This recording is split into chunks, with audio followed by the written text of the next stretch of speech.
ഇന്ന് വന്നൊരു ചോദ്യമാണ്, ക്ഷേത്രത്തിൽ പോയിട്ട് സ്വന്തം വീട്ടിൽ തന്നെ നേരെ വന്ന് കയറണമെന്ന് കേട്ടിട്ടുണ്ട്.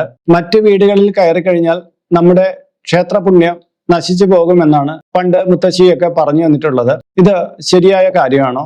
ഒന്ന് വിശദമാക്കാമോ? പണ്ട് കാലത്ത് ഞാൻ ഇത് കേട്ടിട്ടുണ്ട് കേട്ടോ. ക്ഷേത്രത്തിൽ പോയിട്ട് നേരെ വീട്ടിൽ വന്നു കൊള്ളുക, ഇല്ലെങ്കിൽ നമ്മൾ അമ്പലത്തിൽ പോയി തൊഴുതതിന്റെ പുണ്യം ഇല്ലാണ്ടായി പോകും എന്നുള്ളത്. കാരണം നമ്മൾ രാവിലെ അമ്പലത്തിൽ തൊഴാൻ പോയിട്ട് എന്നിട്ട് എവിടെയെങ്കിലും കളിക്കും, ചിലപ്പോൾ കൂട്ടുകാരുടെയൊക്കെ വീട്ടിൽ കയറി ഇറങ്ങിയിട്ട് കുറച്ച് വൈകിട്ടൊക്കെ ആയിരിക്കും സ്വന്തം ഗൃഹത്തിലേക്ക് വന്നു ചേരുക. അപ്പോൾ അമ്മയൊക്കെ അല്ലെങ്കിൽ അമ്മൂമ്മയൊക്കെ നമ്മളെ ഒന്ന് വീട്ടിൽ നേരത്തെ എത്താൻ വേണ്ടി പറഞ്ഞു തന്നിരുന്ന കാര്യമാണെന്ന് പിൽക്കാലത്ത് അവർ എൻ്റെ അടുത്ത് പറഞ്ഞു തന്നിട്ടുണ്ട്. അല്ലാതെ അതിൽ ശാസ്ത്രീയതയൊന്നുമില്ല. നമ്മൾ വേറെ വീടുകളിൽ ഇങ്ങനെ കളിച്ച് നടക്കാതിരിക്കാൻ വേണ്ടിയിട്ട് അമ്പലത്തിൽ പോയിട്ട് നേരെ വീട്ടിൽ വന്ന് കയറുക എന്നുള്ളതിന് നമ്മൾ ആ പുണ്യത്തിന്റെ കാര്യം പറയുമ്പോൾ അതൊന്ന് വിശ്വസിച്ചോളൂല്ലോ. ആ രീതിയിൽ പറഞ്ഞതാണ്, അല്ല വേറൊന്നുമല്ല. നമ്മളിപ്പോ ഒരു അമ്പലത്തിൽ പോയിട്ട് നമ്മൾ തൊഴുത് നമ്മുടെ പുണ്യം ശേഖരിക്കുമ്പോൾ നമ്മൾ മറ്റ് വീടുകളിൽ കയറി എന്ന് പറഞ്ഞാൽ നമ്മുടെ പുണ്യം അവിടെ ഇറങ്ങി പോകുകയൊന്നുമില്ല.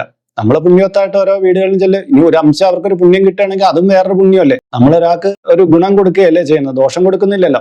അങ്ങനെയൊന്നും ചിന്തിക്കട്ടെ, നമ്മുടെ പുണ്യം തന്നെ നമുക്ക് കിട്ടും, യാതൊരു കുഴപ്പമില്ല. പണ്ടുള്ള കാലഘട്ടത്തില് ഈ കുട്ടികള് നേരെ വീട്ടിൽ എത്തിച്ചേരാൻ വേണ്ടിയിട്ട് മുത്തശ്ശനും മുത്തശ്ശിയൊക്കെ പറഞ്ഞു കൊടുത്ത ഒരു കാര്യമാണ്. കുട്ടികൾ വളർന്നു വന്നപ്പോൾ കുറച്ചു പേർക്ക്, ഇപ്പൊ എന്റെ മാതാപിതാക്കൾ എനിക്ക് യാഥാർത്ഥ്യ ബോധത്തോടു കൂടി കാര്യങ്ങൾ പറഞ്ഞു തന്നു.